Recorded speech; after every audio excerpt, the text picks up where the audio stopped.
साहित्य प्रेमियों की नज़र में पिछले 9 सालों से अपनी एक अलग छवि बना चुके ग्लोबल लिटरेरी फेस्टिवल नोएडा की भव्य शुरुआत एक बार फिर से हो चली है। नोएडा स्थित मारवा स्टूडियो में 3 दिवसीय चलने वाले 10वें ग्लोबल लिटरेरी फेस्टिवल नोएडा 2024 का शानदार तरीके से उत्साह के साथ पहले दिन के पहले सत्र का भव्य शुभारंभ किया गया, जिसमें कला और संस्कृति से प्यार, शांति और एकता के लिए आज साहित्य क्यों मायने रखता है, इस पर परिचर्चा की गई।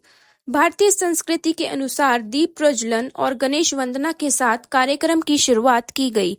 कार्यक्रम में देश विदेश से अतिथिगण ने अपनी उपस्थिति दर्ज करवाई। कार्यक्रम में बुके भेंट कर अतिथिगण का स्वागत किया गया। Doctor Sandeep Marwah, festival president and chancellor AAFT university of media and arts, ने सभी लोगों का शुक्रिया किया और कहा, साहित्य लिखना और उसको इतिहास बना देना, और ऐसा इतिहास जो अंत कला तक चलता रहे। अगर आपको पता करना है कि किसी काल में देश की स्थिति कैसी थी, तो आपको उस काल का साहित्य को पढ़ना चाहिए।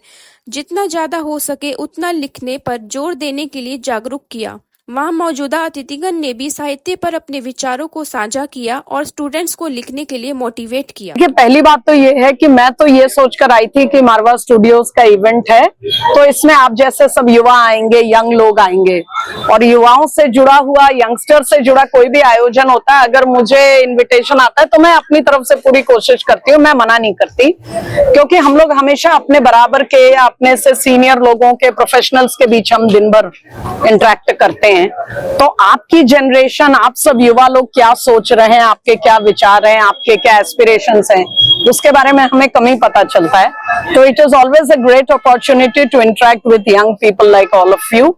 So I usually accept invitations for any event which has an involvement of youngsters. तो मैं तो ये सोच कर आई थी, बट यहाँ आने के बाद मुझे ये एहसास हुआ कि ये बहुत बड़ा आयोजन है, बहुत well thought, well organised programme है, बहुत सोच विचार करके ये इवेंट तैयार हुआ है, और मुझे बहुत खुशी हुई यहाँ आने के बाद। मैंने उम्मीद नहीं की थी कि इतना अच्छा, इतना सुखद अनुभव मुझे यहाँ होगा, और मुझे लगता है कि आने वाले 2-2.5 दिन में आप लोग बहुत सारे ऐसे सेशन होंगे जिसमें बहुत कुछ आप सबको भी सीखने को मिलेगा। मैं तो एक ही सेशन के लिए आई हूँ, मुझे तो एक ही सेक्शन में बहुत कुछ सीखने को मिला। खूबसूरत माहौल बना हुआ है, और हमें ये हर्ष इस बात का भी है कि हम आज एक 10वें एडिशन के ऊपर पहुंच गए हैं।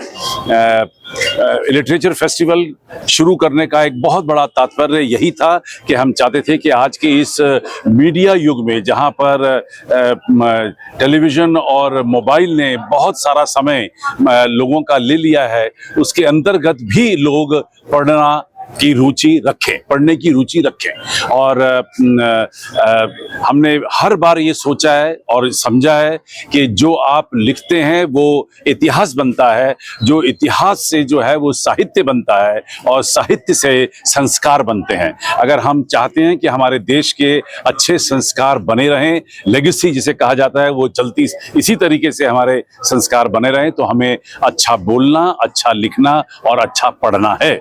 और इन सारी चीजों को तवज्जो देने के लिए ग्लोबल फेस्टिवल ऑफ जर्नलिज्म की रचना रची गई थी, और आज इस 10वें डिकेड, एक 10वें फेस्टिवल की जो खुशी है वो मैं यहाँ आप सबके सामने बयान कर रहा हूँ। यहाँ अच्छी बात तो ये है कि आज के इस 10वें एडिशन के साथ साथ लिटरेचर के फेस्टिवल के हमने मारवा स्टूडियो के इस नए सभागार का भी विमोचन किया है।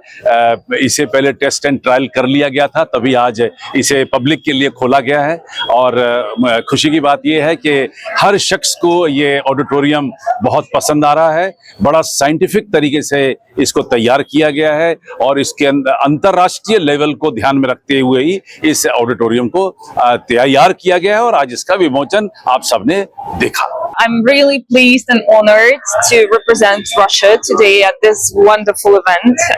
I believe that this literary forum is a great platform for cross-cultural dialogue, and I hope that all the discussions which will be here during these 3 days will be fruitful and wonderful. Really very interesting and important event.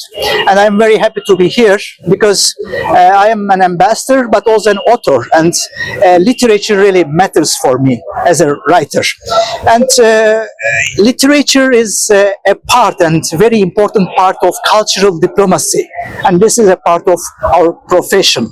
As an ambassador of Turkey to India, I always pay special attention to cultural relations, and we are also in close relations in terms of literature. We are trying to participate as Turkey to all possible festivals, literary festivals, and my presence is also today, shows that we are very interested. Turkey was a guest of honor country earlier this year in Kerala, and we invited many Indian publishers and authors to Turkey last year to the biggest book fair in Istanbul as focus country.